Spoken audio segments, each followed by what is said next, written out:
Yun no, mga bossing, mga chong, mga ma'am sir. For today's video, maglilinis tayo dito sa ating maliit na lote. Dahil dito mga chong tayo magpapagawa ng ating maliit na bahay. Tinanggalan na nga ng damo namin yan mga chong, and lininisan na din at sinunog na namin yung mga nilinis na damo para mas makita at mas maaliwalas yung area. Tapos pagkatapos nga namin sunugin yan, ipapapantay natin sa payloader para patag mga chong at magandang gumawa, mas makabuelong gumawa at mas gaganda yung ating lote. Pinabuwal ko na nga din yung mga malalaking puno na makakasagabal at makakaabala sa paggawa ng bahay. Iba talaga pag heavy equipment yung gumawa, yung trabaho na pang isang linggo, pang isang oras lang gagawin ng heavy equipment. Kaya kung may mga ipapapatag kayong lupa mga chong, heavy equipment na yung gamitin nyo, mas makakatipid kayo. Kasi yung pang isang linggong trabaho ng kahit 10 tao, 2 oras lang sa heavy equipment. Pantay na pantay at nasisiksik talaga yung lupa ng mga lote natin. Sa mga magtatanong pala mga chong, mga sir, kung ilan yung binayad ko dyan, nagbayad lang ako dyan ng 2,000 sa loob ng kulang-kulang 1 oras siguro ginawa.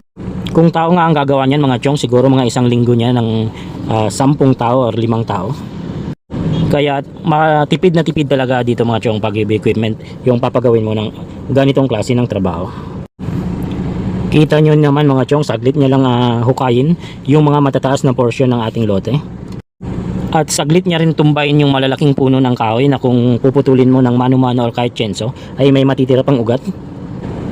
Hindi katulad sa payloader na dala yung pati yung mga ugat, kaya walang matitirang ugat sa paglalagyan mo ng bahay.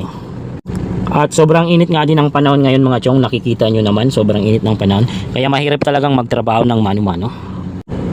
Yan nga mga chong, sa 30 minutes na trabaho ng payloader, yan na yung itsura nya. So patag na yung dating bako-bako at hindi pantay natin na lote. At ang kagandahan pa niyan na itatapon na at naalis na yung malalaking ugat. So ang linis ng pagkakagawa. So sulit na sulit naman yung bayad nito mga bossing, mga idol. Kaya kung may mga lote kayo mga chong na hindi pantay, pwede nyong gawin din yung ganitong pagpapapatag. Ipapatag nyo na sa heavy equipment para mas madali. So yun nga mga chong, mga ma'am sir, wala pang 1 hour tapos na yung ating pinapagawa. At dyan na yung finished product. So sobrang patag na siksik na yung lupa at sobrang ganda na. Kaya buwelong-buwelo na yung pagtatayuan natin ng ating bahay. 14 by 20 pala yung ating lote mga chong, yung sukat niyan. At lalagyan natin yan siguro ng bahay na may sukat na 6 by 8 lang yung pinaka main na sukat. So para may malawak tayo na bakuran. At dahil nga tapos ng patagin mga chong, nagpalagay na tayo dyan, nagpa-drill na tayo ng tubig. Kasi dahil nga malayo sa pag-igiban, mahihirapan yung mga gagawa ng bahay kung walang tubig. Kaya inuna natin magpa-drill ng tubig para may ron ang gagamitin pag maggagawa na ng bahay.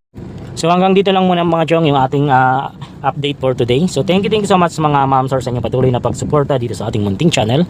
Kung bago ka pa lang at ngayon ka pa lang po napadaan dito sa ating channel, mag-subscribe ka na po at pakiclick na rin po ng notification bell button para palagi po kayong updated pag may mga bago tayong upload. So yun lang mga bossing, mga ma'am sir. Bye bye.